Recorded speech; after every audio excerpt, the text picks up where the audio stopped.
कुछ समय पुरानी बात है। ढोलकपुर नाम का एक गांव था। उसी गांव में गोपाल नाम का एक बहुत ही गरीब व्यक्ति रहता था।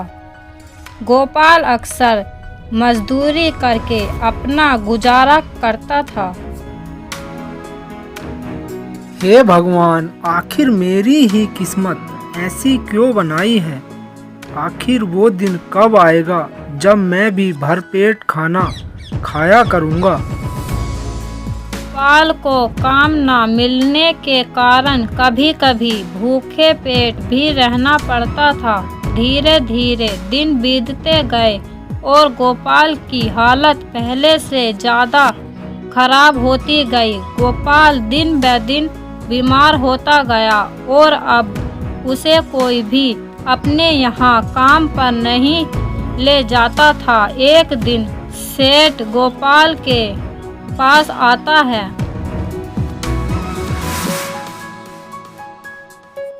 अरे गोपाल, ये तुम्हारी क्या हालत हो गई है। मैं तो तुम्हें अपने साथ काम पर ले जाने के लिए आया था, मगर तुम्हारी हालत देखकर मुझे लगता है मेरे सारे पैसे बेकार ही जाएंगे। पर गोपाल कहता है, नहीं नहीं सेठ जी, आपके खेतों में मैं बहुत मेहनत करूँगा। बस तुम मुझे काम पर ले चलो। मैंने काफ़ी दिनों से कुछ भी नहीं खाया है। इसी आस में बैठा था कि कोई मुझे अपने यहाँ काम पर ले जाएगा और कुछ पैसे मिल जाएंगे। अरे बस बस गोपाल, अब रहने भी दो। अब तुम्हारे बस का काम धंधा नहीं रहा है। अब तो तुम्हें आराम की सख्त ज़रूरत है। अच्छा तो मैं अब चलता हूँ गोपाल, और किसी को ही अपने यहाँ काम पर ले जाऊँगा। यह कहकर सेठ गोपाल के पास से चला जाता है।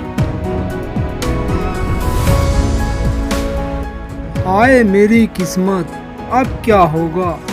भगवान तुम्हारी क्या मर्जी है, जैसी आपकी इच्छा हो वैसा ही करना। गोपाल यह कहकर रुका ही था, तभी वहाँ पर एक साधु महाराज आते हैं और कहते हैं, अरे बेटा, मुझे कुछ भिक्षा दे दो। काफी दूर से आ रहा हूँ और थक भी गया हूँ। प्यास के मारे तो मेरा दम ही निकला जा रहा है। साधु की बात सुनकर गोपाल सोच में पड़ जाता है और कुछ देर बाद गोपाल साधु को पहले एक गिलास में पानी देता है, और जब साधु ने पानी पी लिया तो आहा बेटा, मानो जैसे पानी नहीं अमृत पी लिया हो। भगवान आपका भला करे। अच्छा तो बेटा, अब मुझे कुछ भिक्षा दे दो। साधु की बात सुनकर गोपाल कहता है, हे साधु महाराज, भिक्षा देने के लिए मेरे पास कुछ भी नहीं है। मैंने खुद पिछले एक सप्ताह से कुछ भी नहीं खाया है। मैं खुद पानी ही पी पी कर गुजारा कर रहा हूँ। आप मुझे क्षमा कर दीजिए। साधु महाराज बड़े ही दयावान थे। उन्हें गोपाल पर तरस आया और उन्होंने गोपाल को अपने कमंडल में से एक फल दिया और कहा, ये फल बेटा तुम ही खा लो। ये मुझे जंगल के किनारे एक आम के पेड़ के नीचे पड़ा मिला। शायद ये फल किसी पक्षी ने गिरा हो। खा तो मैं भी ले सकता था, मगर मुझे भूख से ज़्यादा प्यास लग रही थी।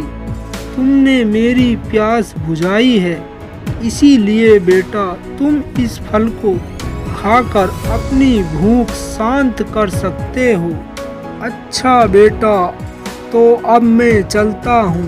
भगवान आपका भला करे। के जाने के बाद गोपाल उस आम को खा लेता है और उसकी गुठली को देखकर सोचता है, वाह वाह, अरे ये आम तो कितना मीठा है। अगर ऐसे आम मुझे रोज मिल जाएं तो मेरा तो मजा ही आ जाए। क्यों ना मैं इसे जमीन के अंदर लगा दूं, शायद इससे पेड़ बन जाए और उस पर आम आ जाएं। हाँ हाँ, ऐसा ही करता हूँ, ये सबसे अच्छा तरीका रहेगा। और गोपाल आम की गुठली को ले जाकर जमीन में दबा देता है। मगर गोपाल को क्या पता था, जो आम की गुठली गोपाल ने जमीन में दबाई है वह कोई ऐसा वैसा आम नहीं था, वह तो एक जादुई आम था। जब गोपाल अगले दिन उठता है तो वह कहता है, अच्छा, तो अब मुझे उसी जगह पर चलकर देखना चाहिए, आखिर वह आम की गुठली से अंकुर निकला है या नहीं। और जब गोपाल वहां पर जाकर देखता है तो उसकी आंखें फटी की फटी रह जाती हैं। हे भगवान, इतना विशाल पेड़, ये तो कोई करिश्मा ही हो सकता है। एक ही दिन में इतना विशाल वृक्ष कैसे बन सकता है। नहीं नहीं, जरूर इसमें कोई भूत प्रेत का साया है। और गोपाल डरकर वहां से भागने ही वाला था, तभी उस आम के वृक्ष से आवाज आती है, गोपाल, ओ गोपाल, कहाँ भाग रहा है बेटा? ये कोई भूत प्रेत का साया नहीं है, ये तेरी मेहनत का ही फल है। मुझसे मत डर, और मैं कोई आम पेड़ नहीं हूँ, मैं तो एक जादुई वृक्ष हूँ। मेरे ऊपर जो भी फल लगे हैं वो सदैव ऐसे ही लगे रहेंगे। तुम एक फल तोड़ोगे, उसी जगह पर तुरंत दूसरा फल लग जाएगा। धन्य है वो महात्मा जिसने मुझे ये फल दिया है।